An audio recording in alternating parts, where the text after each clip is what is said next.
Okay, finally, we got to the part where we will install our machine with all the interesting hacking tools that we will use. Hopefully you're excited, since by the end of this video you will have your Kali Linux machine running and ready to use. Here in our VirtualBox, in order to start the process of installation, we must first select our virtual machine and then click on this start button right here. This will start our virtual machine and it will start the process of installation of operating system. Okay, so let me enlarge this, even though the screen of the installation will stay smaller size, but that is just during the installation, so don't worry. And right here in the installer menu, we're interested in two different options, either graphical install or install. They're pretty much the same, just graphical install is prettier, so that's why we're going to go with that one. Click here enter. The next thing it asks us is to choose the language, and for the purposes of this course I will proceed with English, and you can pick whichever language you want. So just select whichever language you want. I will select English and I will click on continue.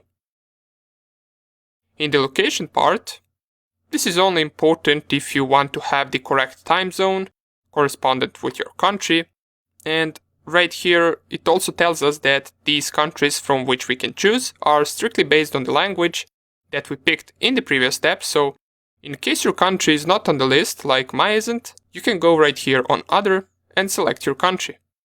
If it is on the list, select it and click on continue. Now, since this really isn't that important step, I will just proceed with the United States. And here under the configuration of the keyboard, I will select American English and I will click on continue. After setting up our keyboard, the installation process will configure some stuff required for our machine to run, and you will notice most of the stuff is done automatically, so we don't need to worry about it too much. Whenever a certain question pops up, I will tell you what you need to select to proceed to the next step of installation. Okay, so after a few seconds, here is the first question. Let us read what it wants from us. So it says, please enter the hostname for this system, and the hostname is a single word that identifies your system to the network. If you don't know what your hostname should be, consult your network administrator. If you're setting up your own home network, you can make something up here. Okay, so we're not network administrators, therefore we can just make something up as a hostname, so let us just go with Kali. Why not? And let us go on continue. Domain name, this is something that we want to leave empty, so just delete everything right here and proceed to the next step. Okay, so we got setup users and password step. Now, in the previous versions of Kali Linux, it usually asked you to set up the password for the root account. And unlike, for example, on Windows, we got the user accounts and administrator, on Linux, we got the user accounts and a root account. What a root account is basically the same as an administrator in Windows. It has elevated privileges, it can execute commands that user's account cannot execute, and in this newest version of Kali Linux, we are required to set up a user account. So here we got the step where we need to specify full name for the new user, and it tells us that specifying our full name would be a reasonable choice, and if it was any other course instead of a hacking course, I would also tell you to specify your name here. But I must teach you to also think like a hacker, and we hackers want to stay as low-key as possible, so specifying our real name is not an option for us here. We can just make something up instead. Let us go with Mr. Hacker. Why not? Let's click on continue, and the username we can also leave to be Mr. Hacker. There's nothing really to change here. Of course, if you want, you can specify something other than Mr. Hacker. It is completely up to you. Just make sure you remember the username, since you will need it to log into your machine after the installation. So I will leave it on Mr. Hacker and click on continue. And here is the step where we need to choose a password. Now, password is the important stuff. We must make sure we choose a strong password for any type of account we create. Let me tell you one interesting fact. A lot of black hat hackers were caught because they had a weak password. We are white hat hackers, but it is still a good practice to always choose a long and strong password. So let us do it. I will type mine right here and re-enter the password. I will type it once again. You can choose any password that you want. In case you want to make sure that you typed what you wanted to type, you can click right here, Show Password in Clear, as well as in the second step, you can also check Show Password in Clear. And after you choose your password, you can click on Continue. So here, configure the clock. You can select your time zone. I will go with Eastern. And here, after loading few more additional components, it should ask us about disk partitioning. Here in the partitioning disk, we have a few options, and we're interested in the first one, which is guided to use entire disk. We're not really interested in encrypted hard disks or anything like that, so just select Use entire disk and click on Continue. Here we get a warning that all data on the disk you select will be erased. And this right here is a hard disk that we created in the previous video when I created my virtual machine. And you remember that I gave around 30 gigabytes to my virtual hard disk, so this is that one, and I will select it and click on Continue. Here it gives us some of the options as to how the disk can be partitioned. We will proceed with first option, which is all files in one partition, which is also recommended for new users. Don't worry about these other two options which mention /home, /var, /tmp. These are all just standard Linux directories, which we will see shortly after installation.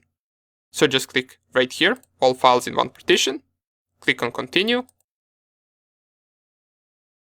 The final steps are finish partitioning and write changes to the disk. We want to click on Continue there as well. And right here it will just ask us, are we sure that we want to write the changes to the disk? We want to select right here yes, and we want to click on Continue. So after clicking on Continue, the installation process will start and it will take some time. It can take possibly around 20 to 30 minutes, maybe even longer, and it will also ask us a couple more questions in meantime. I will fast forward to the first question that pops up, and you just pause the video until you get to that step of installation. Okay, so here is the next question, configuring the package manager, and it asks us for the HTTP proxy information. Leave blank for none, and we do want to leave blank, so we're not going to type anything here, and we're going to click on Continue. Here in the software selection, we want to leave all of the checked things, and we also want to add the large option. So leave everything checked that you see right here, and click right here on large. What this will do is it will install additional tools in our Kali Linux, and we want as many hacking tools installed with our operating system, so we don't have to waste time installing them later on. So just double check that all of these options are checked, desktop environment, XFCE, these lower three, and the large option as well should be checked. After you get all of that, click on Continue. And this step of installing software will take some time. So just go grab a cup of coffee or take some snack, and I will see you in around 20 to 30 minutes. Okay, so after a long installation, here is another question. And it asks us, should we install the grub bootloader to the master boot record? First of all, what is grub? Well, grub bootloader is a software that loads Linux kernel. It is the first software that is started at system boot. Let us read what it asks us here. It seems that this new installation is the only operating system on this computer. If so, it should be safe to install the grub bootloader to the master boot record of your first hard drive. Warning: if the installer failed to detect another operating system that is present on your computer, modifying the master boot record will make that operating system temporarily unbootable, though grub can be manually configured later to boot it. We want to click here, yes.